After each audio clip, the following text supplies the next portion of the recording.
কত টাকা পেয়েছেন? বাংলাদেশ থেকে সরাসরি হুঁশিয়ারি এবিপি আনন্দকে। সত্যিটাকে তুলে ধরব, জবাব সুমনদের।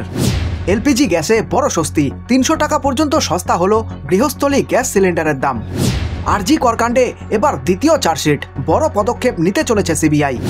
আপনার লজ্জা হওয়া উচিত, সুপ্রিম কোর্টে ভর্ৎসনার মুখে পার্থ চট্টোপাধ্যায়, মিলল না জামিন।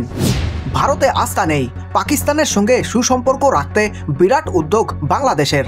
পেট্রোপল সীমান্তে পণ্যবাহী যান বন্ধ করে দিল সনাতনীরা। চুরি রুখতে একগুচ্ছ নিয়মের বেড়াজালে স্বাস্থ্যসাথী কার্ড, বড় পদক্ষেপ রাজ্যের। ঢাকায় পাকিস্তান কূটনীতিকদের সঙ্গে বৈঠক খালেদা জিয়ার, ভারত বিরোধিতায় আরও এক ধাপ বাংলাদেশের। প্রাক্তন জামাইয়ের বিরুদ্ধে গুরুতর অভিযোগ কল্যাণের, সুপ্রিম কোর্ট যা নির্দেশ দিল তোলপাড়।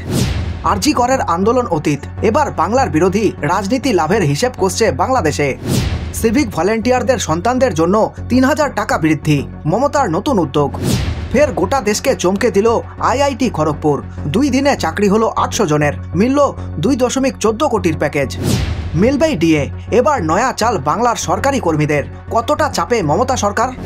মেঘালয়ে তৃণমূল কংগ্রেসের আসন 5 থেকে 0 হতে চলেছে। ফের কমল সোনার দাম, বিয়ের মরশুমে 22 ক্যারেট সোনার দামে বড় চমক। হিন্দুদের ওপর অবিচার শেখায় না ইসলাম, ইউনূস সরকারকে বার্তা দিল্লির জামা মসজিদ ইমামের।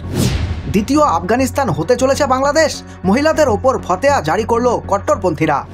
বাংলাদেশে মার খাচ্ছে হিন্দুরা, ভিসার নিয়ম সহজ করে পাকিস্তানিদের জন্য দ্বার খুলছেন ইউনূস সরকার। পুষ্পা ট্যুর প্রিমিয়ারে মর্মান্তিক ঘটনা, পদপিষ্ট হয়ে মৃত্যু মহিলা ভক্তের, আশঙ্কাজনক মৃতার ছেলেরও। ইউনূসের চামড়া গুটিয়ে দেব, বাংলাদেশি পণ্য বয়কটের ডাক শিলিগুড়িতে। টানা ডিউটি, আত্মহত্যা করছেন আধা সামরিক জওয়ানরা, ছুটি বাড়ানোর উদ্যোগ, সংসদে জানালো কেন্দ্র। এই খবরটি ভালো লেগে থাকলে লাইক করতে পারেন এবং আপনাদের মূল্যবান সময় দেওয়ার জন্য ধন্যবাদ। আপনাদের দিন শুভ হোক।